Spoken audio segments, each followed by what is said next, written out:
614 kilowatts. Just say that to yourself, 614 kilowatts. That's how much power this new Aston Martin Vanquish offers from its heavily overhauled 5.2 litre twin turbo V12 engine.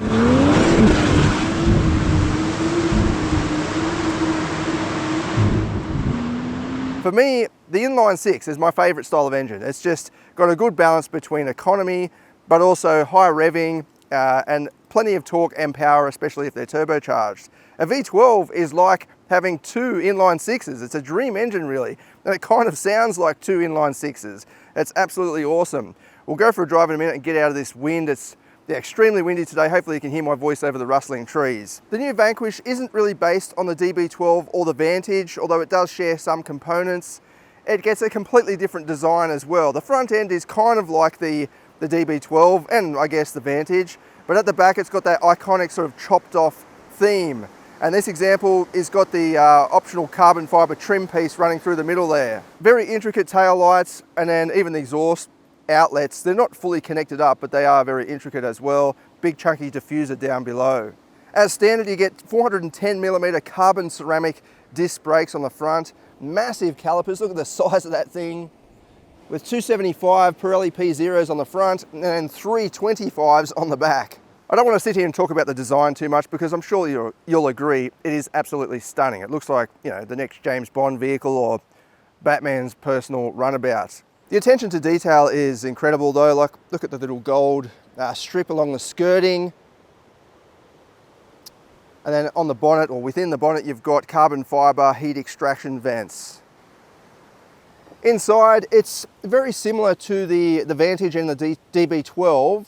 It's just got a different dash fascia, especially for the touchscreen. It's got this wraparound carbon fiber style of theme going on. And then you've got two-tone black and tan leather in this example. I'll just start it up for you.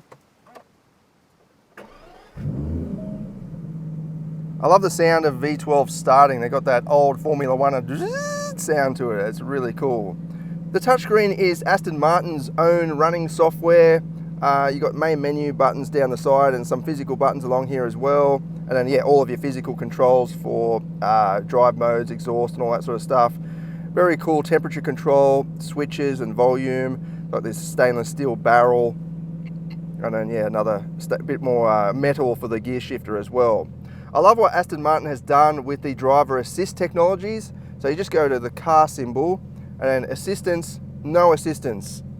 Go away, nobody likes you. That's so cool that you can just turn most of, I mean, it doesn't turn everything off, like stability control and all that stays on. But yeah, all the annoying stuff, lane keep assist and speed limit warning and all that sort of stuff, it just turns off. I love that. And you've got various other settings you can play around with as well. And then your drive mode, you've got individual mode, so you can set up what sort of different systems you want. You might want a quiet exhaust with the most hardcore suspension or something like that. Got some live telemetry there too. It sounds glorious as you'd expect, but there's obviously a lot of emissions gear in here because from inside the cabin, it does have some fake sound coming through, and I wasn't able to notice this until I checked some footage that I did yesterday. From inside, yeah, from when you're driving along, it feels like that's what the engine sounds like. This adds a lot of theatre, and it definitely feels like that, you know, V12 experience, but it is a bit of fake sound. And then out the back, you'll see in the upcoming performance test section that, yeah, it's not super loud, but you can hear that it's a V12 or two inline sixes. It's got that sort of bassy howl to it, but it's just a little bit quieter than what I would want. But obviously this is all to do with emissions and all that sort of stuff. Just show you, push the exhaust button.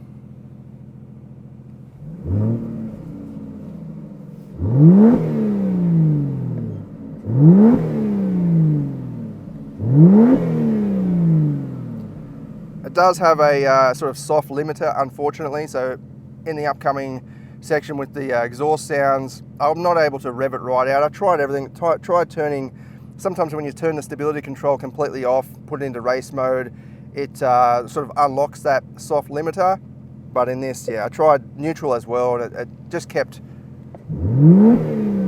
that's my foot flat to the floor. Yeah, it doesn't want to rev any further, which will be, you know, it's a bit unfortunate because I'd love to hear it revving out on the spot, just singing its song. Awesome stereo in this thing, Bowers and Wilkins, carbon fiber detailing, very intricate grills for the speakers.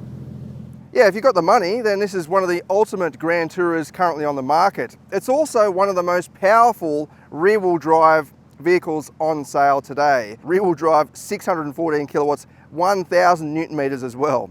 Let's go for a drive. So what's it like to drive an 800 horsepower rear-wheel drive vehicle? Well, I'm in the standard, well, the default mode at the moment, GT mode. There's also Sport and Sport Plus and that individual mode. In GT, it's a GT car, like it's just a luxury Grand Tourer.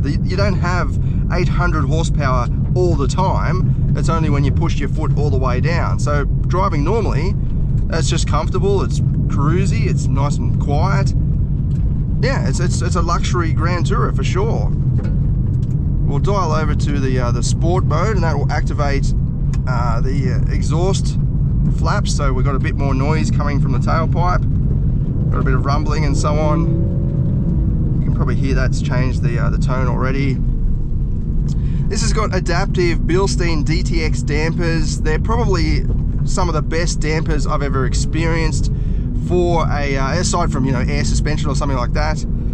This is a poor condition road, like there's lots of bumps and ripples you probably can't see on camera, but I like testing vehicles along here because it puts them under a lot of stress, and I can feel how they cope. And these dampers with this big Grand Tourer, it's just soaking up the bumps, but mainly providing ultimate wheel control. Like it feels like the tires are always planted on the ground. Even if I'm going around a corner and I skip over a couple of bumps, I've still got full control through the steering and communication through the steering. It is an electronic steering setup as per usual with modern vehicles, but yeah, I've got a lot of communication. There's even like discrete movements and so on in the wheel that must be fed back through the electronic system when you go over bumps, and it's not in a weird or fake kind of way. Well, I don't think it is anyway. It feels pretty natural. It feels like a mechanical steering setup. But then you've got the best of both worlds in terms of having slightly better economy with electric steering, and also the adjustability, so you can change the steering setup with those different driving modes. Driving along here, you can maintain a conversation even in sport mode. It's not too loud. There are some minor creaks and rattles in the interior, and I find carbon fiber tends to do that. So you've got carbon fiber along the dash. Because it is so rigid, it kind of, you know, pushes the any movements onto the next part. There's just a couple, and as I said, this road is terrible, so it uncovers such things. And this is, after all, a high performance vehicle. It's not a big luxury sedan or something, or a big luxury SUV.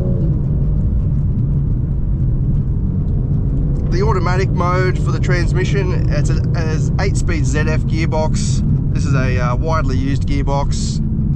Everyone applies their different calibrations and so on, but yeah, very strong, and the calibration here is nice. It's kicking down gears in the sport mode. This is, it's dropping down a gear in a sort of convenient and smooth way without sort of over revving the engine, but also it doesn't just jump into the high gear straight away for economy. Even in the GT mode, you'll notice the exhaust quietens down a bit. The revs have dropped straight down, but you've got so much torque, or that 1,000 Newton meters available from low RPM, that it doesn't matter even if it is in low revs. And then you just give it hard. I'll give it full throttle. You can hear the turbos whistling away. It's an insane engine, really. Like I'll flick it over to Sport Plus mode, turn stability control off, and show you what it's like. Okay, into sport mode, and you've got about 10 different settings for the stability control system. Just hold the button down and you'll get a little display up there. By default it goes into 6 by the looks of it. You just rotate the drive toggle around to turn it completely off. But it is good having those different increments, because as you're learning the vehicle, you know, you can see how much power you can get away with before wheel spin starts to happen. But as I'll show you in a minute, it's actually got massive amount of traction for a rear wheel drive with this much power and torque. And you just hit the manual button there to get manual shifts. You hear that turbo whistling. Yeah, massive acceleration. It pulls really hard, as you'd expect. Aston Martin claims 0 to 100 in 3.3 seconds. That's about as quick as you can get for a front engine rear wheel drive vehicle.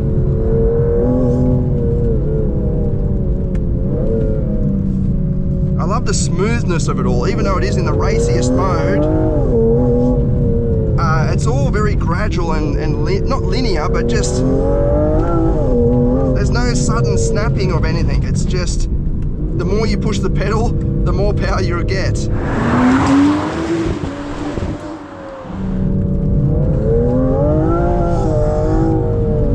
Of course, drifting is possible, but that was about a quarter of the throttle.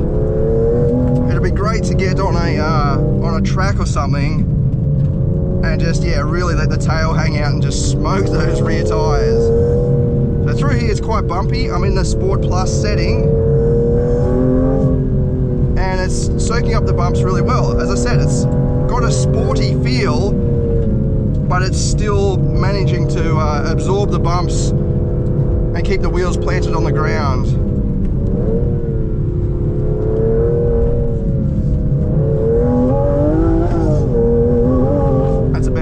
Throttle and it's, yeah,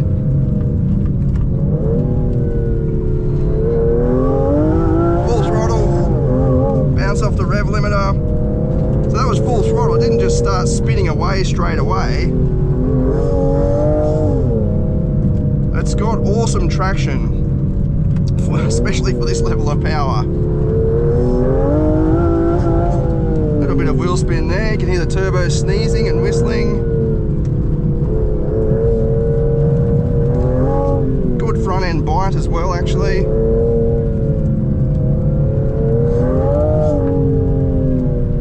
Yeah, it'd be cool to drift this whole corner, but it kind of goes tighter. It doesn't look like it on camera, but it gets really tight near the end.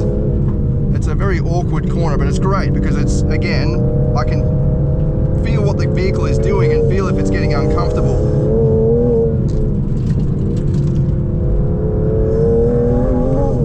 That turbo whistle, it's like an old school 80s rally car or something. There's real psh, and then psh, every time you back off.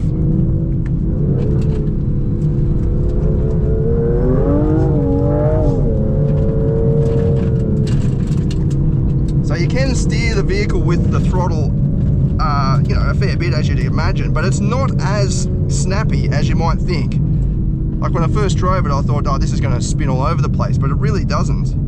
Okay, for the way back, I'm going to try, I've got it in individual mode because I've just put the suspension into the sport setting, because on this road it's very rough, as I said. I think Sport Plus is great for the track, but Sport might be the a good compromise. Still providing good stability and you know, it's not too much wheel travel happening, but certainly enough for a road like this. Got it in manual mode, stability control is still off, full throttle. So even under full power, it doesn't just spin away the tyres, you know, it's got plenty of traction. It's amazing, actually.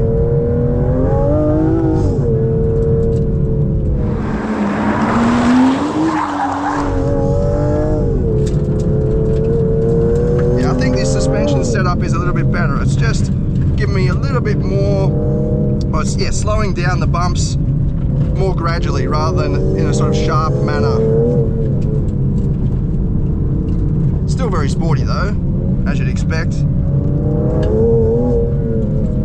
Yeah, I can't get enough of that sound, even if it is a bit of fake sound coming through. The turbo whistling, and you can hear this sort of overarching V12 howl in the background. It's still a V12 under there, so no matter what, it's going to make some noise.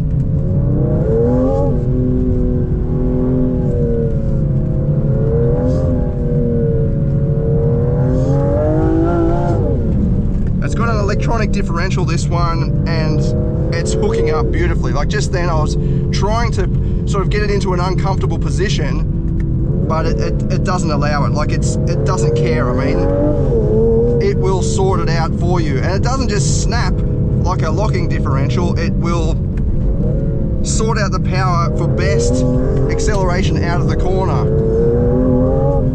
It's kind of pushing me around too. It's like, not torque vectoring, but kind of like pushing the outside wheel around. It feels like it anyway, to help pivot the car. Amazing amount of torque. Yeah, this thing's an absolute machine.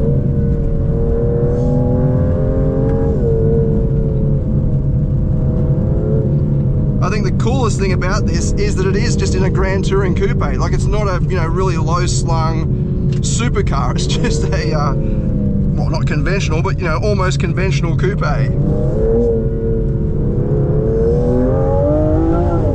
Up this hill, it is a little bit greasy on this section. Yeah, a little bit of wheel spin there. It doesn't get much sunlight because of the big ledge.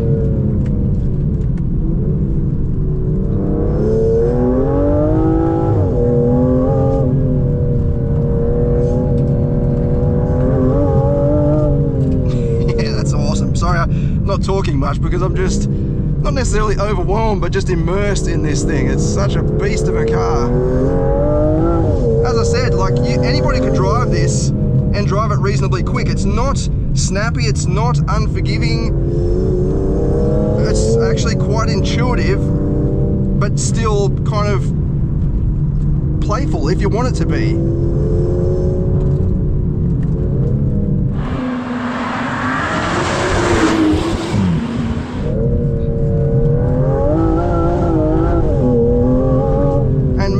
Fast when you want it to be as well. Yeah, what a machine. All right, let's go out and do the performance testing now and see what it goes like.